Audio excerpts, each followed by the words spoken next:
Hi, I'm Annie Kid Wolf. We're here today for you, Punk Globe. We are very happy to be here and excited for this interview. And I want to introduce you to these amazing men that are sitting beside me. This is Don Binns, Hi. the amazing bass player. Hi. And Mark L'Esperance, incredible Hello. producer and musician, very well-rounded. Don, of course, himself is a bass god. So, So yeah, he has his own mic, so he's good. Anyways, we got your questions, and we are going to answer them the best we can, and maybe not incredibly serious, but who knows? All right, so it says, the last steps of man unkind. Congratulations to me and my people here. Thank you very much, Punk Globe, for that. Thank you. And on Alternative Tentacles Records, it'll be coming out March 21st, 2025 on CD format and in digital format. And then later on, there'll be some vinyl. But we're going to keep the momentum going and wow you with the music and the videos. So we'll intercut this interview with a bunch of different videos. You'll get to see the full-on deal. All right, so here we go. Annie, can you introduce your bandmates? Well, I think I already did. So fantastic, a bit of their fantastic background and mine. All right, so I have been playing in Vancouver for almost 40 years. And Don Binns used to play in the band The Sons of Freedom. He's played in a bunch of other bands. He's going to tell you in a minute. Mark L'Esperance and I have been playing music together for over 30 years now. We've written songs on every single one of my albums on Alternative Tentacles, and those are always the best songs of the album, of course. And he is brilliant. I love working with him. He's an incredible producer, and it's just been such a joy to have him and I work on this album together. It means a lot to me because he put together so much work, careful, just detail orientated, just amazing. And I'm really impressed with his abilities, all in music, producing, engineering. It's quite mind-blowing. So I really am looking forward to the world hearing this album. Okay, so yes, it said to me, asked me about our history. So Mark and I have known each other for about that length of time, right? Over 30 years. Yeah, over 30 years. Yeah, and so I think we started playing music at that time too, didn't we? Over 30 years ago, roughly. Yeah, I mean, I remember when we first were getting to know each other, I hadn't actually played my guitar in a long time. I'd kind of been exploring some other things, and I met you through the Tank Hog guys. Oh yeah, that's right. Because I was working with Tank Hog, and actually two ex-Tank Hog players are on this recording that we just did. Exactly. Yeah, that's right. But I met Annie through Tank Hog, and we got together, and she encouraged me to pick up my guitar again, and I was really amazed at her writing and how she wrote music, not just lyrically, but also just the way she played guitar and the writing that she came up with on guitar. And it actually kind of influenced me when I started playing guitar again. I think her writing was an influence on how I started to write, because I'd always written music on the guitar, back in the day in the punk scene in the 80s in Victoria, and so I've been had that DIY, like I can do this, like write a song. Oh yeah, just great. But when I started playing again, it was definitely in a slightly different direction, and that was a big influence of Annie. But we wrote some songs, and she did them. They were just fun songs, but she did them in her band that she had at the time. Yeah. And then a couple of years later, we had a band together, and we wrote more stuff together, and some stuff that was way more serious. The stuff that we wrote, the fun stuff was like Spanking Betty or something, right? Isn't that what we did? Yeah, and then we did some more serious stuff, and it was kind of like heavier. And Mark, one thing about Mark is that he started out playing violin as a child, and classical violin, and won awards and all kinds of stuff. And he'll be very, very humble about it, but incredibly talented. So he played saxophone too before, and then when we started playing together, playing guitar, he brought back that punk kind of harder edge that he had grown up with, and as a punk rocker in Victoria. So it was really neat to see that kind of well-rounded way that he is musically, being able to use those classical violin stuff and that jazz saxophone, that he was so into jazz and still is, and just I was quite impressed by he can pull out almost any type of anything, like an instrument. Like when we were doing this album, he was joking around and he's mixing something or playing around with something, and he picks up this harmonica and he's like, and he starts doing something, and I'm like, you better stop, because that's going on the album. And then of course it did. And then he played drums. Most of the drums are on the album are Mark. So it's quite impressive. I remember when we were rehearsing many years ago, and he would sit behind the kit and play drums, and I was like, oh no, he's going to learn drums and be better than almost any drummer I know in probably a week. I know it. But he's played... Yeah, not really a week. But, but he's played drums in a lot of different Vancouver bands, and it's like a lot of folk and some really kind of interesting stuff that you've played in the last 30 years. So I'm impressed with who he is. And I want to move over to a little bit of Don Binns here for a second. yeah. Because when I was younger, my favorite band was the Sons of Freedom. So I was a huge fan of the Three Dons. I thought the power that came out of that band was like no other band that ever came out of Vancouver. And I was the #1 fan. So every time I had a band, I would always tell the bass player, can you play that a little bit more like Don Binns? And everyone would be like, oh, their egos would be shattered, because here's Annie pulling out her favorite bass player. So when we did this album, I said to Mark, I'm going to ask Don Binns if he will play bass. And Mark was like, okay, go for it. So I got a hold of him, and I was so excited. He said, yeah, sure, I'll do it. And I want to give him the floor for a few minutes, for he could tell you a bit about his own history and all of that. Here you go. Well, I can just add to that, because you said that you've wanted me to work on one of your albums for years, and I said, well, why didn't you call? And I said, well, I figured you were going to be too busy. I said, I would have made time. Aww. And so now here we are. And not only this project, but we might visit it later. We've got another project, Royal Strays, that actually has the drummer from Sons of Freedom in it as well. Yeah.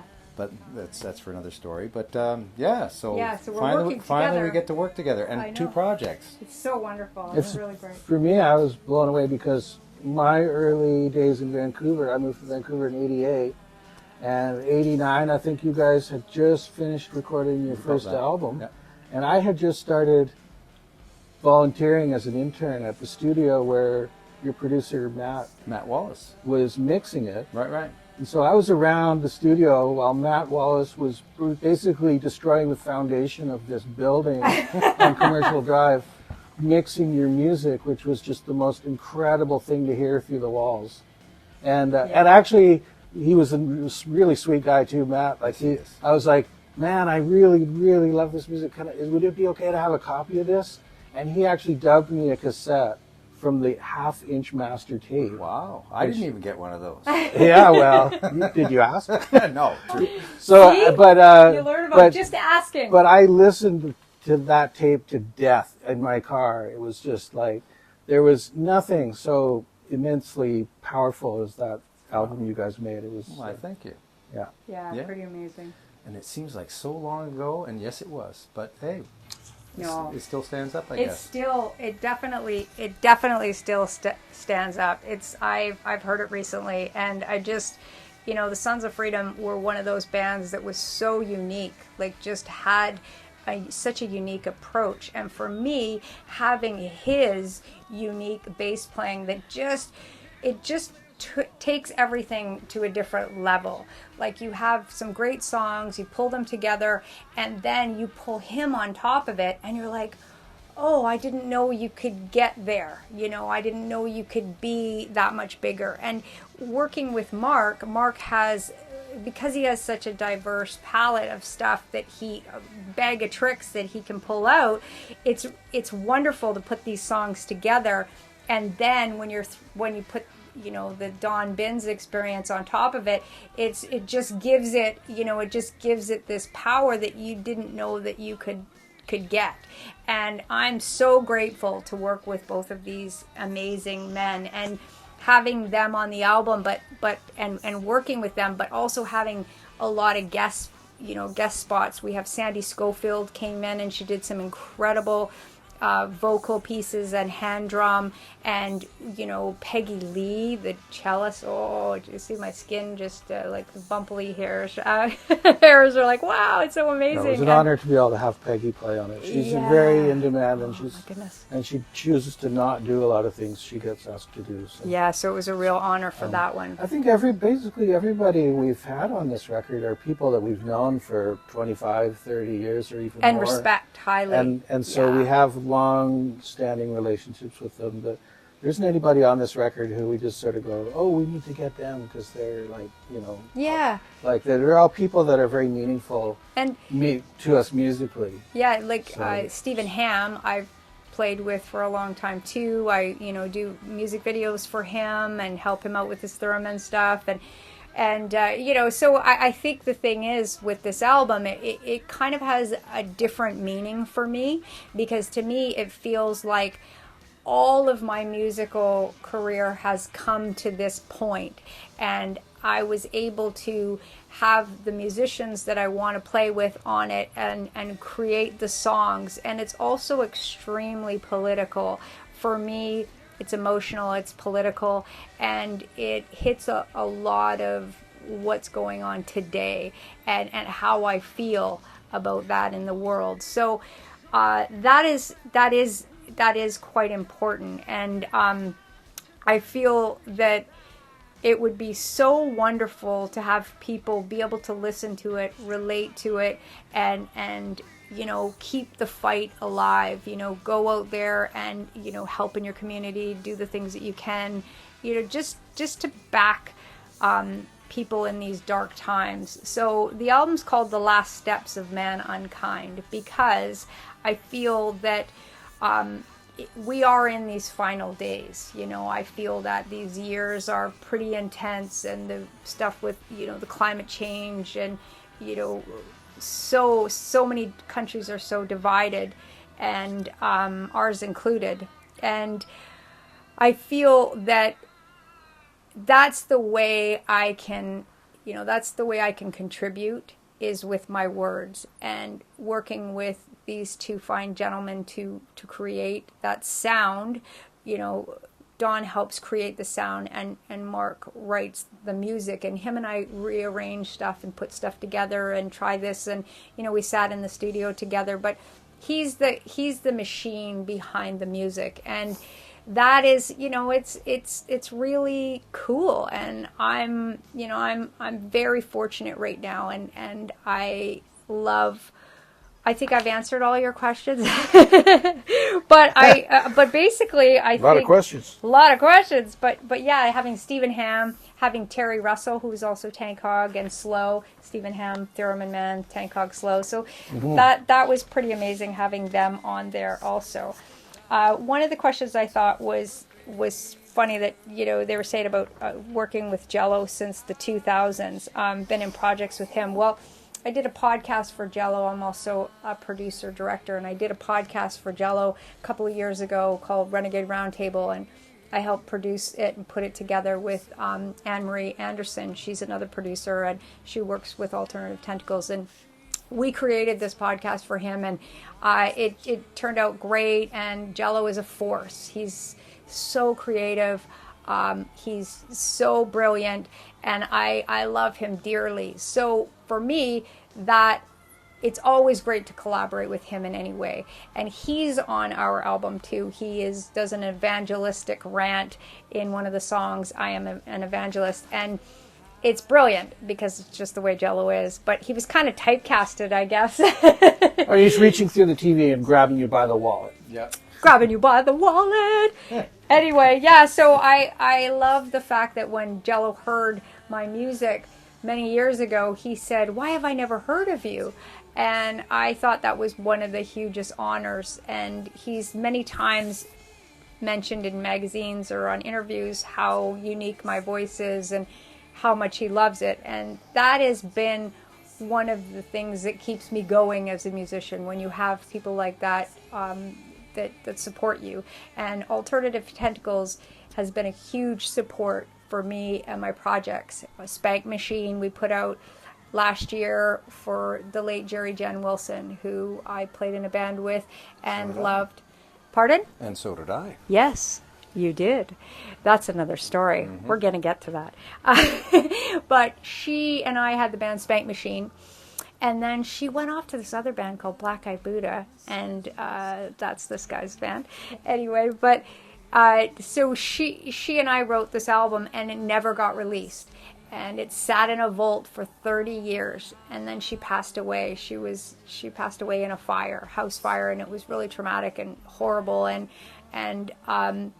I wanted to honor her and honor her music and our time together. So Spank Machine was really important to me, and Alternative Tentacles said, yes, we'll put it out for you and we'll help you with this tribute. And to me, that was beautiful, and I so appreciate it.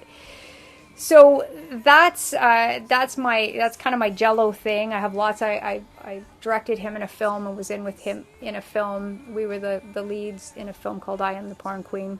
I Love You, I Am the Porn Queen. And that you can find on YouTube.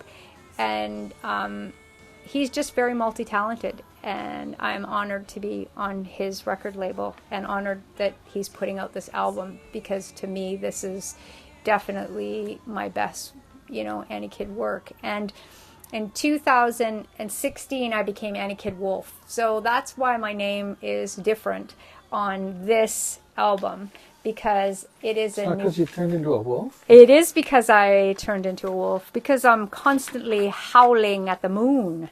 Anyway, so I think we answered a lot of the questions, but maybe we could ask you guys both a few things. I would like to ask, where was it? Hold on. There was a question for Dawn, and then there's questions for Mark. So let me see. What did we have for Dawn? Dawn, you've played in the acclaimed Sons of Freedom, and your heavy bass drove the songs. Where did you drive them, Dawn? Just down around the corner. Around the corner. Yeah. Okay, that's fantastic. Can you share some of your prolific rock and roll history?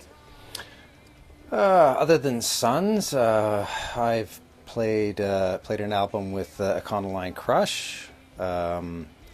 Did pretty well on that one. Thanks, Bruce Allen. And what else? Art Bergman, What Fresh Hell Is This? I played on that. That was kind of fun because, I don't know, they were having an issue with their bass player at the time, and they called me. We had 2 rehearsals. We flew up to Sony Studios in Toronto and did the album. So, yeah, fast learner, too. Yes, you are. And what else have I done? I did had a stint with the Metal Queen, Lee Aaron. And and referring to the band that I was with Jerry Jen Wilson, was it was just after Sons. It was basically the 3 Dawns from Sons with Jen singing, and we called very powerful. It was quite, I'm still disappointed to this day. It never saw the light, which I'm seeing if I can do something about that, but that's another story. But yeah, that was wonderful. I really the band that never happened, but it sure was awesome. We did some showcase shows, and there was a bit of critical review about that, but unfortunately we never released anything. So we'll see what I can do. I've got some 2-inch. I'm going to get them burnt over. Did you find all the 2 inches? Not yet. That is a new mystery. Yeah, but the one, well, that's a bit of a story.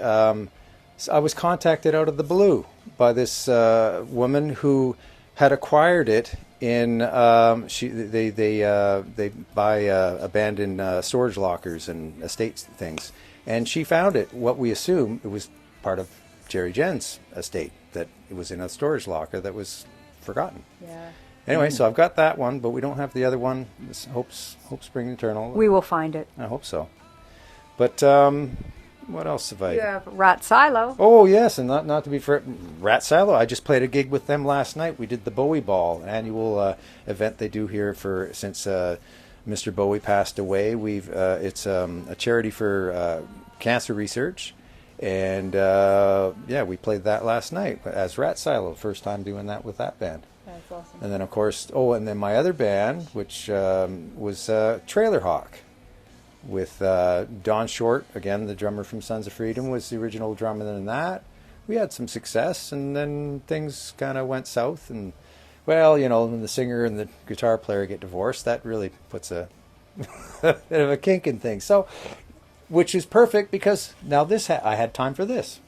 It worked out gloriously for me. Things happen for reasons, it seems. Lucky us. Lucky us. One door closes, another one opens. That's a good thing. And then we started the band Royal Strays last year, and that was just some of your material that was piano, guitar, and upright bass and stuff that he's written, not playing the heavy bass. And it's a totally cool, fun project, and really interesting and mellow, and it's with the heavy duty rhythm section of Sons of Freedom, but not so heavy duty. So that's a pretty neat thing. Also soon to be released. Yeah, that'll be released later this year with some videos for that. And Mark just finished an album that was released with Jesse, and he plays drums on that. And that's a completely different type of music too. And he's been engineering and producing music for so long, and all kinds of different stuff, from people like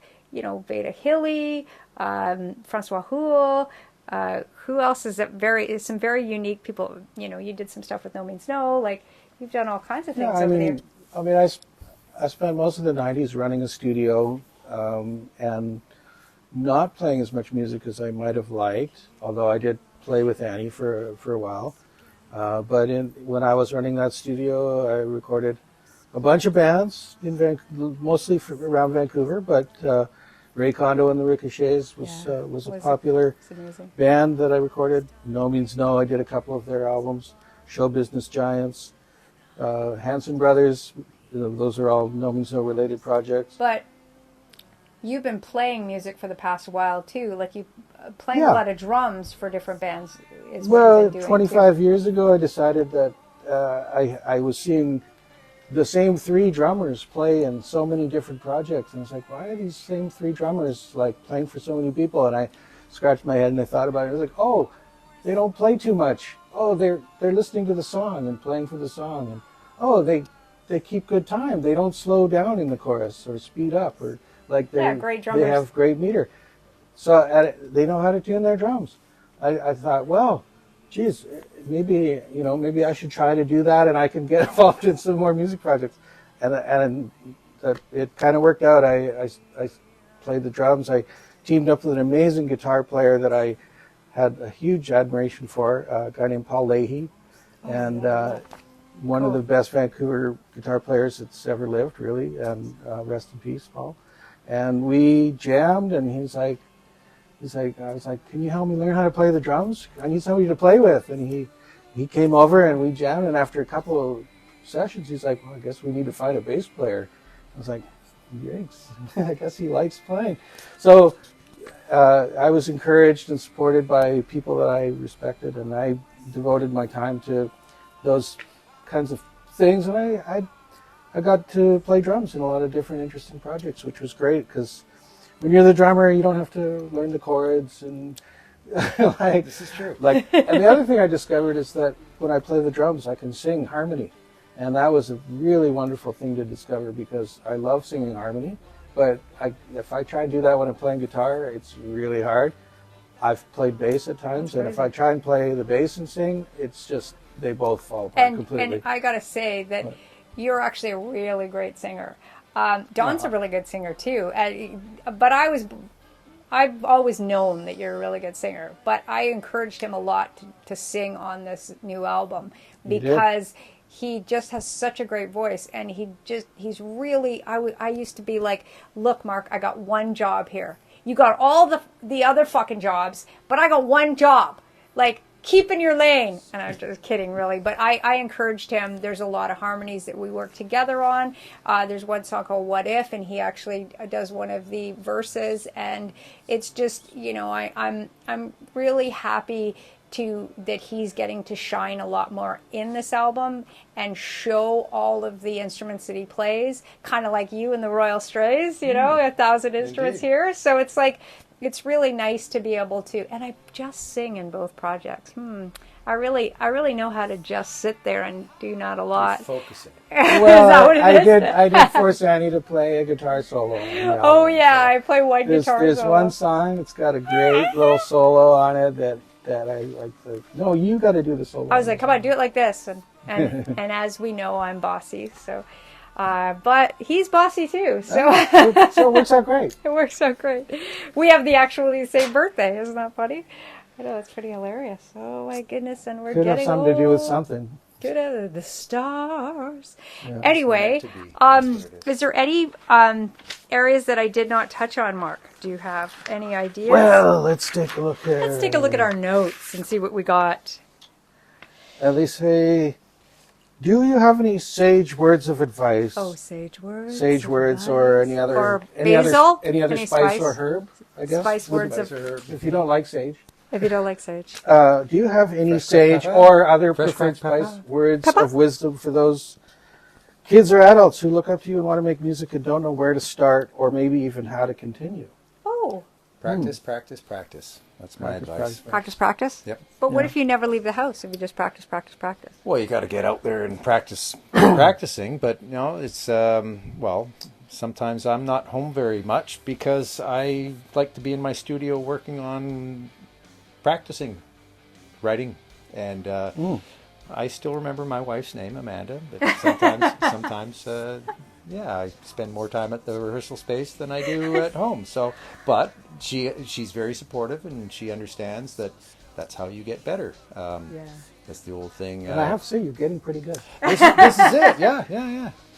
It was the old adage of I always forget who it was. Some master of the let's say it was Yo-Yo Ma or something like that. But he was being interviewed, and they said, "So I understand you still practice a couple hours every day." And he says, "Yeah, I think I'm getting better." Well, yeah, because that's how you do it. I think that was Pablo Casals. Okay, that's who it was. Okay, I always get that mixed up. I could be wrong, but that's a great quote, The though. concept I like that is sound. It's just like, yeah, that makes sense. Yeah. That would be my advice to anybody. You can have talent, but you really have to practice those skills. I agree, because it's the same thing with anything, right? I've played with some particular musicians that I've said, don't make me send that card to you. He said, what card? Oh, the one I says, well, I know you're not sick, but you get better soon. Right, yeah. Nice. Yes. Yeah. Whenever I hear that question, I just think back of when I was kind of learning how to play guitar. I had played the violin, as Annie said, and that was my childhood sort of education as far as music. I learned how to read music, and I learned how to play. You were like, classical how music old were you though? Come on, like as a child, 5 or something? It was crazy. I wasn't that He was young. Five myself. Oh, Yes, I and he actually classical piano, I wasn't young too. enough. Actually, I was only 9 when I started. So, my goodness. but I did that, and then at a certain point, I was going to study further, but I didn't have the money to pay for it, and we were poor, and I was like, okay, I'm playing guitar, and I self-taught guitar, and I just didn't apply any of the stuff that I learned as a violin player to the guitar. I just wanted to go at it raw and just do whatever I felt like. And I think in Victoria at the time, in the punk scene of Victoria, the kind of the unspoken rule was, if you start a band or if you have a band, your band has to sound different than everybody else's band. You can't start a band that sounds like the band that's already there. Then you created that Victoria sound by trying to sound different. But it was encouraging because it meant that what you tried to do is find something that came from yourself. And I think that's really important for anybody who wants to make music, is try to find something that comes from yourself. and build on that. Like, build on your own inspiration, practice. I agree. But find something in yourself that isn't being said, and bring that to the people. I think that's a great one, because I think, because for me, I'm the same way. Like, my mother is a brilliant musician, singer, songwriter, piano player. I felt when I was growing up I could never compare to her voice or her talent in any sort of way. I always felt in the shadow of that. My aunt Heather, she had a band called the Dreadbeats, and they opened up for Personality Crisis, and I think the Dead Kennedys, DOA, a bunch of different bands that play. Oh, maybe not the Dead Kennedys, but a bunch of different bands that were punk, and they were a reggae band, and they played in Vancouver. And my mom and my aunt sang on an album that was, the band that was on the album was the Wailers, so they sang backups with the Wailers on this one album. And so I remember being a kid and being in that environment where music was just around. We had a sound room in the basement, and my brother and I used to play drums, and that was how we would, every time my mom moved into a new house, she'd make a sound room. So it was definitely a huge part of our life. And I remember just practicing and getting more confident in my voice, but my voice is very unique. So I would think that I wasn't good because I didn't sound like this or I didn't sound like that. But I got to know that it was okay to just be me. And I think when I finally accepted who I was when I was younger, that's when I got to shine, because I was never like a Jerry Jen. Like, Jerry Jen she was this tiny little perfect pop punk star, and she had a way of singing that just was very commercially acceptable and accessible, but also with such an edge, and she was brilliant. So I think that for me, when we played in a band together, I just became more of myself, and she was more of herself, and it really worked. And that's why Spank Machine was such a cool album, and we really needed it to get out there.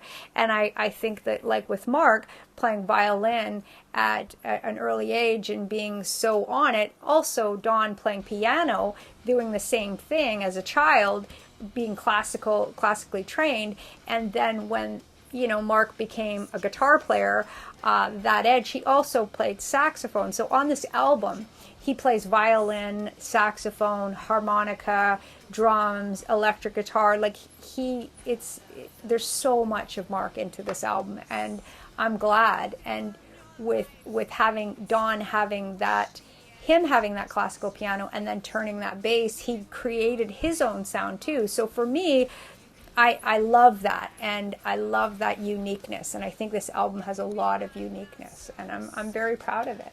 Oh yeah. Well, and again, it's about that developing your own style. Like you were saying, you don't try to emulate somebody else. You use that for reference, but you do it the way you would do it. Actually, you remind me of a fan reached out to me. He was doing a record, and he says, "Oh, your sound would be awesome for this song that I'm working on." So I told him all the settings on my amp. He had the amp. It was the Ampeg SVT 8x10, the industry standard. And anyway, I love the way you do that. Yeah. Oh, 'cause I'm out. One's out for repair. I'm anxious to get it back. But anyway, no, he had it. I told him all the settings I had. I told him about my bass and the pickups in it and everything. And he says, "I did everything you said, and I still couldn't make it sound like you." And I said, "Well, because it wasn't me playing it." But I found it very flattering. But it makes a difference. There's a technique that has to be developed, and you practice and you practice. Yes. Yep.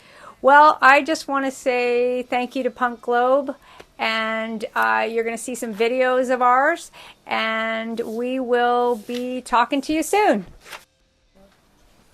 Hey, this is the video for the song War, Annie Kidd, Wolf.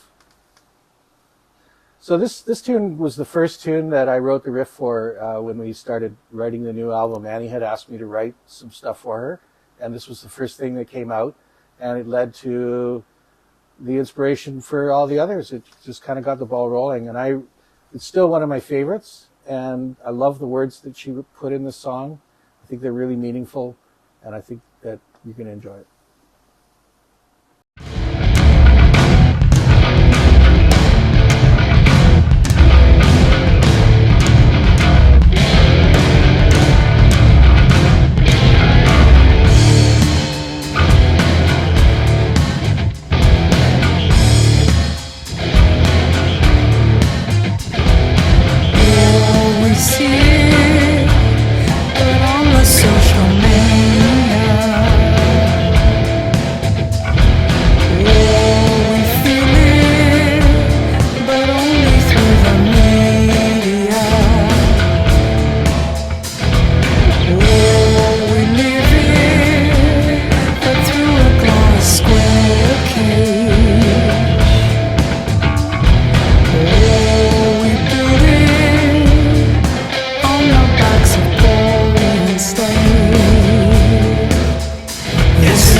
Hi, next video you're going to see is Evangelist.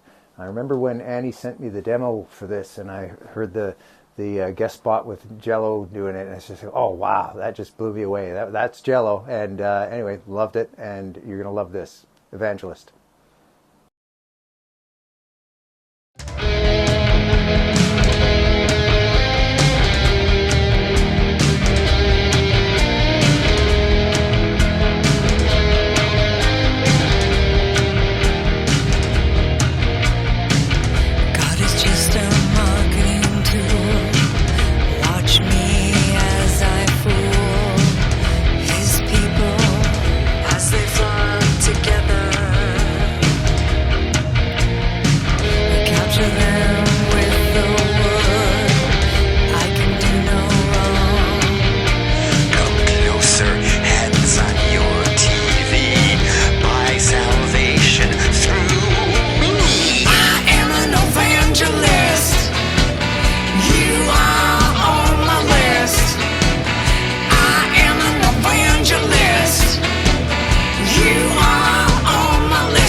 Okay, this video is called America, and I love all of the songs on this album. They're all diverse and amazing, one after the next. But one thing about this song is it really resonates with America right now and resonates with how I feel and what I see.